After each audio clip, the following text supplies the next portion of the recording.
मेरा नाम रेहान है। मैं आपको अपने साथ हुए इस जुल्म के बारे में बताना चाहता हूँ। मेरी कहानी सुनकर आप सभी के रोंगटे खड़े हो जाएंगे।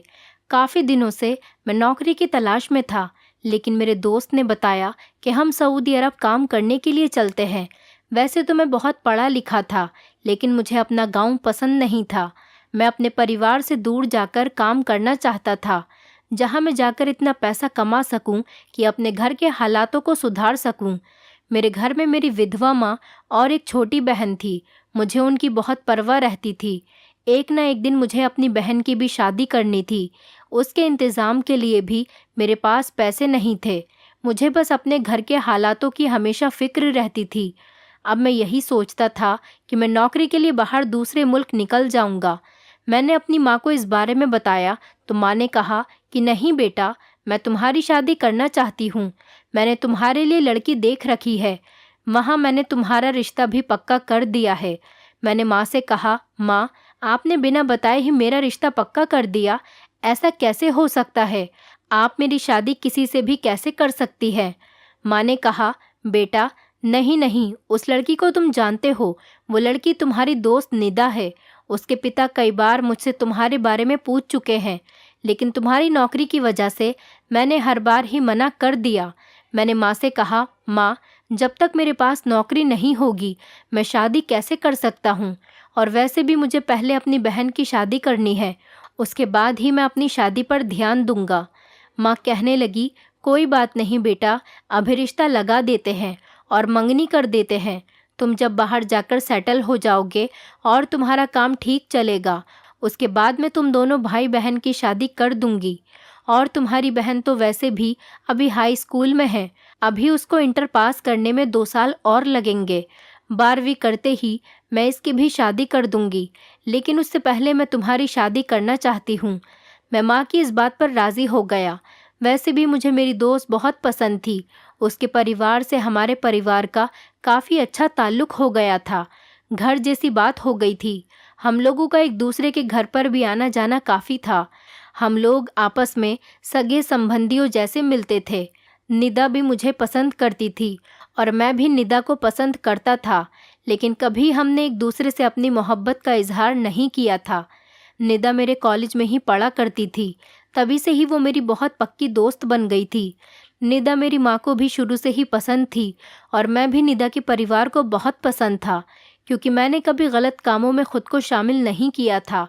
जैसे आजकल के लड़के टपोरी टाइप के कपड़े पहनते हैं, धूम्रपान करते हैं, लड़कियां छेड़ते हैं, बेवजह दोस्तों के साथ पार्टियां करते हैं। मेरी उनमें से कोई भी आदत नहीं थी। मैं एक शरीफ और सीधा साधा इंसान था। फिर कुछ दिनों के बाद मेरी मंगनी निदा से हो गई, लेकिन अभी तक मेरे सऊदी अरब जाने का वीज़ा नहीं आया था। निदा और मैं एक दूसरे से फ़ोन पर बातें किया करते थे। निदा के परिवार वालों को निदा की बहुत फिक्र थी। वो उसकी शादी जल्द से जल्द कर देना चाहते थे। मैं निदा से कहता था कि तुम अपने माता पिता को समझाओ। मैं तब तक शादी नहीं कर सकता जब तक कि मैं कोई अच्छी नौकरी नहीं कर लेता। कुछ दिनों बाद ही मेरा वीज़ा आ जाएगा और मैं सऊदी अरब चला जाऊंगा। वहाँ जाकर हमारे घर के हालात थोड़े ठीक हो जाएंगे। उसके बाद हम अपनी शादी खूब धूमधाम से करेंगे। निदा अपने माँ बाप को काफ़ी समझाती थी, लेकिन ये सब बातें उनकी समझ से बाहर थी। उन लोगों को ना जाने किस बात की जल्दी थी। वो लोग चाहते थे कि मैं शादी करके ही यहाँ से जाऊं और निदा को भी अपने साथ लेकर चला जाऊं, लेकिन मैं अनजान मुल्क में निदा को अपने साथ लेकर नहीं जा सकता था। एक दिन निदा के पिता को बहुत गुस्सा आ गया और उन्होंने कहा कि हम ये रिश्ता तोड़ रहे हैं। हम लोगों ने उनको बहुत समझाने की कोशिश की। निदा भी मेरे लिए बहुत रोई, लेकिन उन लोगों ने मंगनी तोड़ ही दी। निदा से मंगनी तोड़ने के बाद मैं बहुत टूट चुका था। मुझे पता चला कि मेरा वीज़ा आ गया है और मैंने सऊदी अरब जाने के लिए अपनी पैकिंग शुरू कर दी। मैं हिंदुस्तान से सऊदी अरब चला गया। मैंने सोच लिया था कि मैं ज़िंदगी भर वहाँ से कभी लौटकर हिंदुस्तान वापस नहीं आऊँगा। अपना काम करूँगा और खूब कामयाब बन जाऊँगा। उसके बाद ही निदा के माता पिता को पता चलेगा कि उन्होंने किस हीरे को छोड़ दिया था। मुझसे ज़्यादा प्यार करने वाला और उनकी बेटी का ख्याल रखने वाला उनको इस पूरी दुनिया में कहीं नहीं मिलेगा। लेकिन उसके घर वालों को कौन समझाता? बहरहाल सऊदी अरब आते ही मुझे नौकरी तो मिल गई, लेकिन यहाँ आते ही मेरे साथ एक अजीब सा वाक़या हुआ। मेरे ऑफिस में एक लड़की काम किया करती थी। वो लड़की भी हिंदुस्तान की ही थी। उसकी एक दोस्त थी जो अक्सर ऑफिस में उससे मिलने आया करती थी। काफ़ी देर तक वो ऑफिस में उससे बातें करती रहती थी। वो लड़की मुझे बहुत पसंद आ गई थी। पहली नज़र में ही मैं उसको देखता रह गया था। वो इतनी ज़्यादा खूबसूरत थी कि कोई भी उसको देखकर अपना दिल हार बैठता। मुझे पता चला कि उस लड़की का नाम सोफ़िया है। सोफ़िया निदा से कई हज़ार गुना ज़्यादा खूबसूरत थी, और ख़ूबसूरत भी इतनी कि जिस पर इंसान का दिल ही पिघल जाए। मैंने अपने ऑफिस में काम करने वाली लड़कियों से कहा कि अगर तुम मेरी इस लड़की से शादी करवा दोगी तो मैं ज़िंदगी भर तुम्हारा एहसानमंद रहूँगा। तो वो मुझसे कहने लगी कि ठीक है, मैं इसके परिवार में बात करके तुमको बता दूंगी। लेकिन उसने मुझे एक अजीब सा सवाल पूछा। कहने लगी, क्या तुम वाकई सोफ़िया से शादी करने के लिए तैयार हो? मैंने बिना सोचे समझे ही उससे हाँ कह दिया। हाँ, क्यों नहीं, मुझे ये लड़की हर हालत में कबूल है। मेरी बात सुनकर वो लड़की हंसने लगी और कहने लगी कि ठीक है, कल ही मैं तुम्हारी सोफ़िया और उसके परिवार वालों से बात करवाती हूँ। वैसे भी सोफ़िया को भी एक अमीर और ख़ूबसूरत लड़के की तलाश है। मैं जानती हूँ तुम यहाँ पर मेहनत करके काफ़ी आगे चले जाओगे। तुम्हें तो पता है, खूबसूरत लड़की के लिए अमीर होना बहुत ज़रूरी है, और अगर तुम उस जैसी लड़की को पाना चाहते हो तो तुम्हें मेहनत करनी पड़ेगी। मैंने कहा कि मुझे हर शर्त मंजूर है, बस मुझे सोफ़िया से मिलवा दो। मैं आगे की सारी शर्तें पूरी कर दूंगा। वो मेरी बात से राज़ी हो गई और कहने लगी कि मैं कल ही तुमको मिलवा देती हूँ। मैं बहुत खुश था क्योंकि मैं अपनी पसंदीदा लड़की को हासिल करने जा रहा था। मैंने सोफ़िया से अगले ही दिन बातचीत की तो वो कहने लगी, उसने मुझे बताया कि वो भी हिंदुस्तान में ही रहती थी। उसके पिता यहाँ पर नौकरी करते हैं, इसीलिए उसका परिवार अब यहीं रहता है। फिर उसने मुझसे मेरे परिवार के बारे में पूछा। मैंने उसको अपने बारे में सब कुछ बता दिया तो वो कहने लगी, क्या तुम अपने परिवार वालों को इस शादी में शामिल नहीं करना चाहते? मैंने कहा, मेरी माँ है और वो बहुत सीधी सादी और सुलझी हुई औरत है। मैं कहीं भी शादी करूं, उन्हें कोई मतलब नहीं। मैंने उसको सच सच बता दिया कि मेरी एक मंगनी भी टूट चुकी है और किस वजह से टूटी है। मैंने उसको सारी सच्चाई बता दी। वो कहने लगी कि शरीफ लड़कियां ऐसे ही दूसरे लड़कों का दिल तोड़ा करती है। मैं उसकी तरफ हैरानी से देखने लगा। उसने मुझसे कहा, तुम इस बात को नहीं समझोगे, छोड़ो। उसने मुझसे कहा कि तुम मुझसे दोस्ती की उम्मीद मत रखना। मेरे पिता को मेरा लड़कों से दोस्ती करना पसंद नहीं है, और इसीलिए ही मुझे तुमसे शादी करने के लिए पहले उनको बताना पड़ेगा।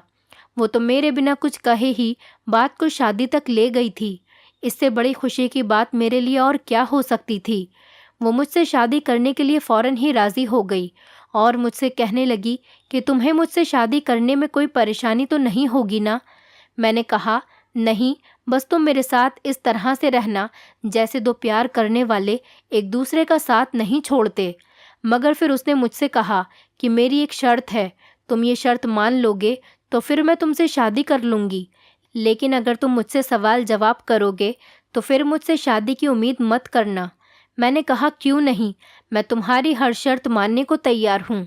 सोफ़िया ने मुझसे कहा कि मैं तुम पर हमेशा हमेशा भरोसा करूँगी। आम पत्नियाँ जैसे अपने पतियों पर शक करती हैं, मैं वैसी बिल्कुल भी नहीं हूँ। लेकिन बदले में मैं भी यही चाहती हूँ कि तुम भी मुझ पर भरोसा करो, और कभी तुम मुझसे मेरे कपड़ों के बारे में और मेरे खाने पीने के बारे में मुझसे कोई सवाल नहीं करोगे। मैंने मुस्कुराकर उससे कहा, बस ये, और कोई बात है? उसने मुझसे कहा कि नहीं, बस इतनी सी ही बात है। अगर तुम मुझसे शादी करना चाहते हो तो तुम्हें मेरी ये शर्त ज़रूर माननी पड़ेगी। मुझे तुमसे किसी भी तरह की दौलत या फिर किसी और चीज़ की उम्मीद नहीं है। मेरे पास सब कुछ है, मुझे बस एक चीज़ की कमी है। मैंने कहा, किस चीज़ की? मेरे ऐसा पूछने पर वो कहीं खो सी गई थी। लगता था कि वो मुझे जवाब नहीं देना चाहती थी। मैं उसकी मोहब्बत और उसकी खूबसूरती के जाल में इस तरह से फंस चुका था कि मुझे उससे बाहर निकलने का कोई रास्ता ही नज़र नहीं आता था। मैं उसकी मोहब्बत में पागल हो चुका था। मुझे इस बात की बिल्कुल भी परवाह नहीं थी कि ये जो सारी शर्तें मुझसे मनवा रही है, उसका आगे चलकर न जाने क्या नतीजा होगा। क्योंकि मर्द औरत को देखकर अपना सब कुछ भूल जाता है, तो मैं भी ऐसा ही था। मैंने सोफिया के आगे अपनी कोई शर्त नहीं रखी थी। मैंने बस हर बात उसी की मानी थी। कुछ ही दिनों में मैं सोफिया के माँ बाप से मिलने के लिए चला गया, लेकिन उन्हें देखकर मैं हैरान हो गया था कि उन्होंने एक बार भी मुझसे कोई सवाल नहीं किया था कि मैं क्या कमाता हूँ, कहाँ से आया हूँ, मेरे परिवार में कौन कौन है। उन्होंने मुझसे कहा कि अगर शादी करना चाहते हो तो अपने सारे डॉक्यूमेंट्स लेकर आ जाना, हम तुम्हारी कोर्ट मैरिज करवा देंगे। धूमधाम से शादी करने के लिए हमारे पास पैसे नहीं हैं, इसलिए हम तुम्हारी कोर्ट मैरिज करना चाहते हैं। मैंने उनसे कहा कि ठीक है, मुझे आपकी किसी बात से कोई परेशानी नहीं, जैसा आप कहते हैं वैसा ही हो जाएगा। इस बात से सोफिया भी बहुत खुश थी। उसने खुशी खुशी मुझसे शादी कर ली थी। ऐसे ही हम दोनों शादी के बंधन में बंध गए थे। शादी की पहली रात सोफिया मुझसे शर्माने के बजाय मेरी आंखों में आंखें डालकर बैठी हुई थी और कहने लगी कि रेहान, बस मुझे एक ही बात की इजाज़त चाहिए। मैंने उसे अपने बड़े बुझे हुए दिल से कहा, कैसी इजाज़त? क्योंकि मेरी बहुत ख्वाहिश थी कि मेरी दुल्हन घूंघट ओढ़ कर बैठे और मैं उसका घूंघट उठाऊं, फिर उसको मुंह दिखाई का तोहफा दूं। लेकिन सोफिया ने बात की पहल खुद ही कर दी थी। मैं समझ सकता था कि वो शर्मीली लड़कियों जैसी बिल्कुल भी नहीं है। हमारे देश की लड़कियों की तरह बेवजह शर्माने का नाटक उसमें था भी नहीं। तो मैं राज़ी हो गया। उसने मुझसे कहा कि आखिर बात यह है कि रेहान, मुझे तुमसे हज़ारों उम्मीदें हैं। तुमसे सबसे पहले उम्मीद जो मैं करती हूँ वो ये है कि तुम कभी भी मुझे मेरे माँ बाप के घर जाने से नहीं रोकोगे। मैंने उससे कहा, चली जाना, मैंने तुमसे कब मना किया कि मैं तुमको तुम्हारे माँ बाप के घर जाने नहीं दूंगा। वैसे भी यहाँ कौन सा तुम्हारे ससुराल वाले मौजूद हैं जो तुम्हें कहीं जाने से रोकेंगे। मैं तो तुम्हारा आशिक और तुम्हारा दीवाना हूँ। मेरी क्या मजाल कि मैं तुम्हें नाराज़ कर सकूँ। मेरी बात पर सोफिया खिलखिलाकर हंसने लगी और फिर कहने लगी कि अच्छा, तुम मेरे कपड़ों वाली अलमारी भी खोलकर नहीं देखोगे? तो मुझसे वादा करो। मैंने कहा, ठीक है, नहीं देखूंगा, लेकिन मैं अपने कपड़े कहाँ पर रखूंगा? तभी सोफिया ने कहा कि तुम्हें उसकी फ़िक्र करने की ज़रूरत नहीं है, उसका इंतज़ाम मैं खुद कर दूंगी। वो कहने लगी, मुझे अपनी अलमारी को ताला लगाने की आदत है। मैं हमेशा से अपनी अलमारी को बंद करके रखती हूँ ताकि कोई भी मेरी अलमारी में ना घुस सके। मैंने सोफिया से कहा, क्या तुम मुझे भी कोई में शामिल करती हो? ये सुनकर सोफिया हंसने लगी और कहने लगी कि अभी हमारी नई नई शादी हुई है, मुझे तुम्हारे बारे में नहीं पता और तुम भी मुझे ज़्यादा नहीं जानते, इसलिए बात की बात अलग है। लेकिन फ़िलहाल तो मैं अपनी अलमारी को ताला लगाकर ही रखूँगी और तुम मुझसे ताले की चाबी भी कभी नहीं मांगोगे। मैंने कहा, अच्छा ठीक है, मुझे तुम पर बहुत भरोसा है, मैं नहीं मांगूंगा। वो भी मेरी जल्दबाजी में की गई बातों को समझ गई थी। उसने मुझसे ज़्यादा बहस तो नहीं की, लेकिन वो बहुत ज़्यादा परेशान और उलझी हुई लग रही थी और घबराते हुए वो मुझे बार बार अजीब तरीके के सवाल किए जा रही थी और मैं हर बार ही उसके सवालों को नज़रअंदाज कर देता था। मैंने एक लम्हे के लिए भी उस पर शक नहीं किया था। शादी के दूसरे ही दिन शाम के 6 बजे सोफिया ने अपनी बाहें मेरे गले में डाल दी और कहने लगी, रेहान, तुम मुझे मेरी माँ के घर छोड़ आओ और मैं रात तक वापस आ जाऊंगी। मेरा अपनी माँ के घर जाने का बहुत मन कर रहा है। और कहने लगी कि आज तो मुझे ज़रूर जाना है। मैंने कहा, क्यों? तुम्हें मेरी कोई परवाह नहीं है? यहाँ आते ही तुम्हें अपनी माँ याद आने लग गई है? मैंने उससे परेशान होकर पूछा, क्या तुम्हें मेरी ज़रा भी परवाह नहीं है? तो वो मुझसे कहने लगी, मुझे मोहब्बत तुम्हारे अलावा किसी से भी नहीं है, लेकिन तुम ये भी तो सोचो, मैं एक दिन में ही अपने माँ बाप को छोड़कर तुम्हारे पास आ गई हूँ। मैं धीरे धीरे खुद को बदल लूँगी तुम्हारे लिए, लेकिन अब तो तुम मुझे मेरी माँ के घर छोड़ आओ ना। मैंने उससे कहा कि अच्छा ठीक है। सोफिया गाड़ी में बैठ गई। उसके हाथ में एक थैला भी था।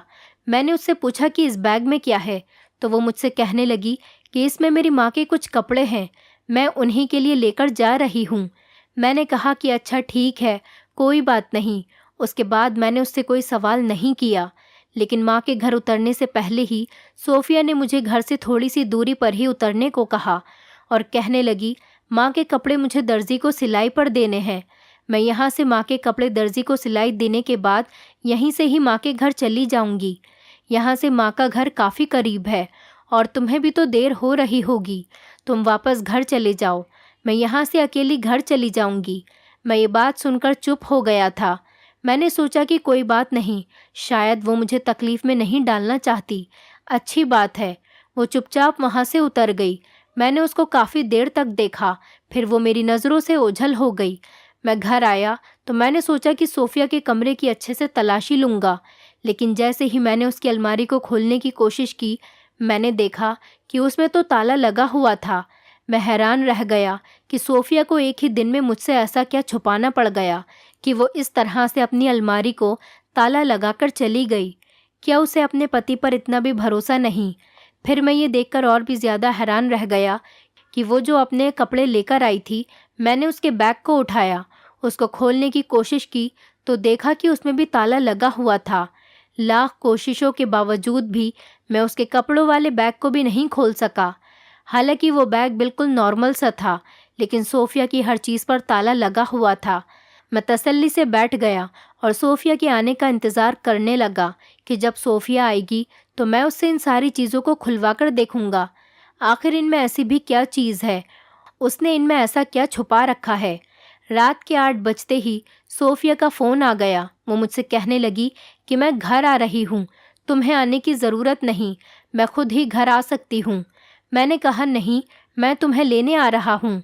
वो कहने लगी नहीं, उसकी कोई ज़रूरत नहीं है, मैंने गाड़ी बुक कर दी है जो मुझे घर के बाहर छोड़ देगी। रात के तकरीबन 12 बजे तक सोफिया घर पर आ गई। मैं तो उसको देखकर हैरान रह गया था कि वो इतनी रात को अकेली गाड़ी में कैसे आई होगी। जब उसने मुझसे बात की थी, उसके बाद मैंने उसको काफ़ी फ़ोन किए, उसने मेरी एक भी कॉल रिसीव नहीं की थी और सीधा घर आ गई। मैं उसे देखकर परेशान भी हुआ था, लेकिन हैरत की बात तो ये थी कि उसके पास वो बैग अभी तक मौजूद था जो वो अपनी माँ के कपड़ों का बता रही थी। मतलब वो बैग अभी तक उसके हाथ में मौजूद था। मैंने सोफिया से उसके बारे में कोई सवाल नहीं किया। वो सीधा कमरे में चली आई और जल्दी से अपनी अलमारी खोलकर वो बैग उसने अपनी अलमारी में रख दिया। मैंने उससे पूछा कि ये क्या है जो तुमने अलमारी में रखा है? वो मुझसे कहने लगी, ओफ़ो रेहान, मुझसे ज़्यादा सवाल मत करो, मैं बहुत थकी हुई हूँ। मेरी माँ ने तो मुझे इतनी नसीहत दे दी है, इतना डांटा है कि मैं तुम्हें क्या बताऊँ। मैंने कहा, अरे तुम्हें क्यों डांटा उन्होंने? मैं अपनी बात भूलकर सोफिया के पीछे पड़ गया था। बस माँ यही कहती है कि तुमने अपनी मर्ज़ी की शादी कर ली, अब तुम्हें इस शादी को निभाना पड़ेगा। कभी भी अपने पति की बात को मत टालना, हमेशा अपने पति का कहना मानना, कभी भी उससे बेवफाई मत करना। मैंने उससे कहा, सोफिया, ये तो बहुत अच्छी बात है, तुम्हारी माँ ने तुम्हें इतनी अच्छी नसीहत दी है, वरना आजकल की माएँ तो अपनी बेटियों से कहती हैं कि उनकी बेटियाँ दूसरों पर राज करें और उन्हें अपनी उंगलियों पर नचाएं, लेकिन तुम में तो ऐसी कोई भी बात नहीं है। मैं दुनिया का खुशनसीब पति हूँ जो मुझे तुम जैसी पत्नी मिली। तुम तो मेरा बहुत कहना मानती हो। मेरी बात सुनकर सोफिया शर्माने लगी और मैं एक बार फिर से अगली पिछली सारी बातें भूल गया। जो मुझे उससे सवाल करने थे वो मेरे दिमाग से ही निकल गए। मैंने उससे पूछा, अच्छा तुम अपनी माँ के घर से क्या लेकर आई हो? मुझे याद आया कि उसने एक डिब्बा किचन में भी रखा था। वो मुझसे कहने लगी, माँ के घर से मैं अपने लिए कुछ लेकर आई हूँ। तुम्हें तो पता है माँओं को अपनी बेटियों की कितनी फ़िक्र होती है, उनका ख्याल रखती है। उन्हें तुम्हारा याद नहीं रहा, लेकिन वो तुम्हारा हालचाल पूछ रही थी। मैंने उससे कहा कि अच्छा ठीक है, तुम मेरे लिए कुछ नहीं लाई, लेकिन ये तो बताओ कि तुम अपने लिए क्या लेकर आई हो? वो कहने लगी, अपने लिए क्या लेकर आई हूँ? चलो छोड़ो, तुम क्या करोगी जानकर? हर छोटी छोटी बात पर तुम्हें बहुत इंटरेस्ट होता है। मैंने कहा, क्योंकि मैं तुमसे बहुत मोहब्बत करता हूँ, मुझे तुम्हारी फ़िक्र रहती है, इसलिए मैं तुमसे जुड़ी हर चीज़ की खबर रखने की कोशिश करता हूँ। तभी सोफिया बोल पड़ी और कहने लगी कि इसे मोहब्बत नहीं, इसे शक कहते हैं। सोफिया का ऐसा कहने पर मेरा दिल टूट गया था और कहने लगी कि तुम्हें यकीन नहीं आता तो जाओ किचन में जाकर देख लो। माँ ने मुझे चने दिए हैं और कहा है कि ये भून कर रख लो, काम आते हैं। वो मेरी माँ है ना, उन्हें मेरी फ़िक्र होती है, इसलिए ये सब कुछ करती है। मैंने कहा, अच्छा ठीक है, मैं कब कहता हूँ कि तुम चने मत खाओ। तुम चने खाओ, बल्कि मैं तुम्हें शहद भी लाकर दूंगा। सोफिया कहने लगी कि हाँ, शहद तो तुम्हें ज़रूर लाकर देना पड़ेगा, क्योंकि शहद के बगैर तो मेरा काम नहीं चलता। मैंने उससे पूछा कि कौन सा काम नहीं चलता, तो वो कहने लगी कि अरे मेरा मतलब है कि मैं बहुत थक जाती हूँ, इसलिए मैं चने और शहद इस्तेमाल करती हूँ। मैंने उससे कहा कि अच्छा ठीक है, मैं तुम्हें सब कुछ लाकर दे दूँगा, बस तुम खुश रहा करो। वो बोली, हाँ मैं खुश तो बहुत हूँ, और कहने लगी कि तुम उसकी फ़िक्र मत करो और बस मुझे मेरी चीज़ वक्त पर लाकर दे दिया करो। सोफिया ने मुझसे ऐसा कहा जैसे मैं उसका कोई नौकर हूँ। रात का 1 बज चुका था। हम दोनों ने खाना खाया और फिर उसके बाद हम सो गए थे। अगले दिन मैं ऑफिस गया। मैंने सोचा था सोफिया की जो दोस्त मेरे ऑफिस में काम करती है, मैं उससे बात करूँगा, लेकिन वो आज ऑफिस नहीं आई थी। इससे पहले मैं कोई और काम करता। मेरे ऑफिस में एक बड़ा ऑफिसर है। वो मेरे पास आया और मुझे एक बैग थाम कर बोला, अपनी पत्नी को दे देना। उसने मुझे कल ऑफिस में कॉल की थी और कहा था कि मैं उसके लिए स्पेशली शहद लेकर आ जाऊं। उसने तुमसे शहद लाने को कहा था, लेकिन लगता है कि तुम अपनी पत्नी की बातें नहीं मानते हो। मैं उसकी बात सुनकर शर्मिंदा हो गया था। मुझे सोफिया पर बहुत गुस्सा आने लगा कि उसने इतने बड़े ऑफिसर को अपने लिए शहद लाने को क्यों कहा, लेकिन मैंने उससे किसी बात पर नाराज़गी का इजहार नहीं किया। मैंने कहा, आपका बहुत बहुत शुक्रिया कि आपने मेरी पत्नी को ये शहद लाकर दिया। उसने कहा कि तुम मुझसे ये वादा करो कि ये शहद तुम खुद नहीं खोलोगे। उसने अमानत के तौर पर मुझसे ये शहद मंगवाया है। अगर मैं उसकी चीज़ की हिफाजत नहीं करूँगा तो अच्छी बात नहीं होगी। उन्होंने मुझे घूरते हुए कहा। मैंने सोचा कि अब भला पत्नी और पति का क्या पर्दा, मैं इसे खोलकर देख लूँगा, लेकिन फिर ऐसा सोचकर मैं चुप हो गया था, क्योंकि अगर सोफिया को इस बारे में पता चल जाता तो वो नाराज़ हो जाती। मैं सीधा घर पहुंचा। वो शहद की बोतल मैंने उसे दे दी। सोफिया उसको देखते ही खुश हो गई और कहने लगी कि बस मैं अपने शहद और चनों का इस्तेमाल करके अपनी ज़िंदगी सुकून में कर लूँगी। मैंने कहा कि तुम्हारी ज़िंदगी में तो पहले से ही मैंने कहा कि तुम्हारी ज़िंदगी में तो पहले से ही सुकून है। वो मेरी इस बात से चिढ़ गई और कहने लगी, क्या तुम मेरी हर बात पकड़ लेते हो? मैंने उससे कहा कि तुमने मेरे ऑफिस में फ़ोन क्यों किया था? तुम मुझसे कह देती, मैं शहद लाकर दे देता। तभी वो मुस्कुराकर मुझसे कहने लगी, माफ़ कर दो ना प्लीज़, मुझसे रहा नहीं गया। मेरा शहद खाने का बहुत मन कर रहा था। तुम्हें तो पता है कि मैं शहद और चने हर वक्त अपने पास रखती हूँ। मुझे इतनी भूख लगती है जब मैं थक जाती हूँ। जब तक मैं शहद में चने मिलाकर ना खा लूँ, तब तक मुझे सुकून नहीं आता। मैंने उससे कहा, तुम्हारा ज़्यादा ही मन कर रहा था तो तुम मुझसे भी तो कह सकती थी ना। मैंने कभी तुम्हारी कोई बात तो नहीं टाली ना। तभी वो मुझसे कहने लगी कि अच्छा ठीक है, तो तुम मेरी एक नई फरमाइश और सुन लो। कल को तुम मेरे लिए जैतून का तेल लेकर आना, उसकी भी मुझे बहुत ज़रूरत है। मैंने कहा कि अब तुम्हें उसकी क्या ज़रूरत पड़ गई? सोफिया मुझसे कहने लगी, बस तुम्हारी इन्हीं बातों की वजह से मैं तुमसे कोई फरमाइश नहीं करना चाहती। ले आना, 1000 ज़रूरतें होती हैं, काम आ ही जाता है, बालों में लगा लूँगी। उसकी बात सुनकर मैं चुप हो गया था। ये कहकर वो बाहर चली गई। मेरी नज़र उसके कमरे की अलमारी पर पड़ी तो मेरे दिल में ख्याल आया, क्यों ना आज ये अलमारी देख ही डालूं। सोफिया ने तो हमेशा मुझे अपनी अलमारी के पास तक जाने से मना किया हुआ था और वो हमेशा बंद भी रहती थी। आज शायद सोफिया से गलती से उसका ताला खुला रह गया था। मैंने फ़ौरन से अलमारी को खोल कर देखा। अंदर नज़र पड़ते ही मेरे तो होश ही उड़ गए थे। उसमें बहुत सारे कीमती जेवर रखे हुए थे। कुछ तो ऐसे थे जो ज़्यादा कीमती नहीं थे। ये देखकर मुझे गुस्सा आ गया और मैंने उसी वक्त सोफिया को आवाज़ लगाई। सोफिया इस वक्त अंदर आई और कहने लगी, क्या बात है, क्या कर रहे हो? मुझे अपनी अलमारी के पास खड़ा हुआ देखकर उसके चेहरे का रंग उड़ गया था। फिर हंसते हुए मेरे पास आई और प्यार से कहने लगी, रेहान क्या देख रहे हो तुम? मैंने इसीलिए तुम्हें मना किया था, इस अलमारी को कभी मत खोलना, लेकिन फिर भी तुमने मेरा राज नहीं रखा। खोल ली ना अलमारी? मैंने कहा, हाँ, राज जानने के लिए ही मैंने अलमारी खोली है। मैं तुम्हारी राज रखने की आदत से बहुत तंग आ गया हूँ। वो कहने लगी, अच्छा ठीक है, मैं जानती थी कि तुम्हें सरप्राइज़ बिल्कुल भी पसंद नहीं है। मैंने तो ये सारी चीज़ें तुमसे छुपा कर रखी थी कि जिस दिन तुम्हारा बर्थडे आएगा उस दिन तैयार होकर तुम्हें दिखाऊंगी, लेकिन तुम तो ना जाने मुझ पर किस बात का शक करते हो। आखिर तुम्हें हो क्या गया है? तुमने तो मुझसे कहा था कि मैं बहुत पढ़ा लिखा हूँ, मैं बहुत खुले दिल का हूँ और खुले दिमाग का भी हूँ, और अब तुम ये मेरी छोटी छोटी बातें पकड़ते हो। मैंने उससे कहा, हाँ ठीक है, मैं छोटी छोटी बातें पकड़ता हूँ क्योंकि मुझे तुम्हारी फिक्र रहती है, क्योंकि तुम मेरी पत्नी हो। तुम्हारे बारे में इतना लापरवाह नहीं हो सकता। ये मत भूलो कि मैं तुमसे मोहब्बत करता हूँ। तो वो कहने लगी कि हाँ हाँ मैं जानती हूँ। चलो अब अपना मूड ख़राब मत करो और कुछ अच्छा सा खाने के लिए लेकर आ जाओ बाहर से। मैंने उसको कहा, मुझे अभी सैलरी नहीं मिली है, मेरी जेब बिल्कुल खाली है, और तुम ये मत सोचो कि मैं तुम्हारे लिए कुछ बाहर से लेकर आऊँगा। कहने लगी कि तुम पैसों की फ़िक्र क्यों करते हो। इतना कहकर वो किचन में चली गई। मैं भी उसके पीछे पीछे किचन में चला गया। मैंने देखा कि सोफिया ने किचन के कबर्ड में से एक डिब्बा निकाला। उस डिब्बे में बहुत सारे पैसों की गड्डियाँ रखी हुई थी। ये देखकर मेरी आंखें फटी की फटी रह गई थी। मैंने उससे पूछा, इतने पैसे तुम कहाँ से लाई हो? तो वो कहने लगी, क्या मतलब, मैं अमीर माँ बाप की बेटी हूँ, मेरे पास बहुत पैसा है और बहुत सारी दौलत है।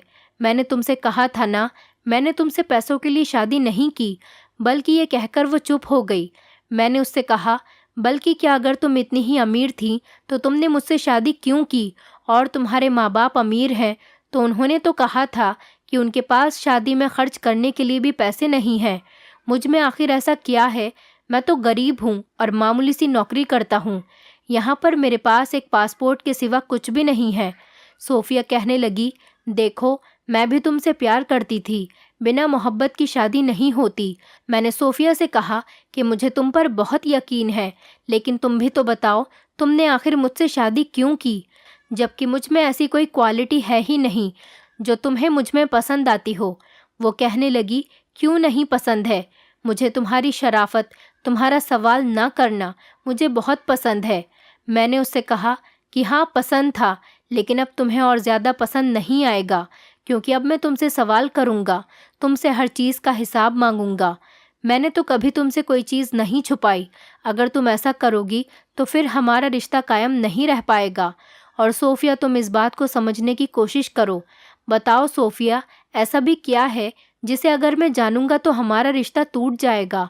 सोफिया कहने लगी, अच्छा अब ज़्यादा सवाल जवाब करने की मुझ में हिम्मत नहीं है। कहने लगी कि तुम्हारे पास 3 दिन का वक्त है, तुम आराम से सोच सकते हो।